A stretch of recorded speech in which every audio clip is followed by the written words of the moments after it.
Hello everyone, সবাইকে মহাষ্টমীর অনেক অনেক শুভেচ্ছা। আমি জানি তোমরা সবাই তো কলকাতা ঘুরে দেখছোই।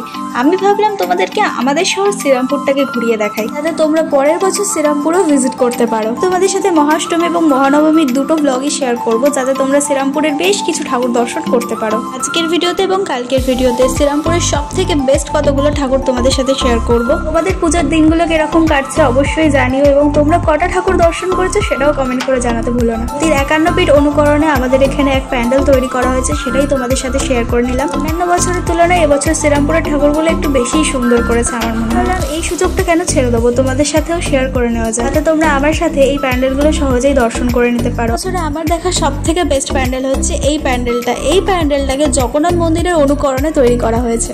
আরো বেশ কিছু প্যান্ডেল আমি দর্শন করেছি, যেগুলো তোমাদের সাথে শেয়ার করে নিলাম। আর আজকের ভিডিওটা আমি এখানেই এন্ড করছি। দেখা করবো তোমাদের সাথে নবমীর ব্লগ নিয়ে। সো চলো, টাটা।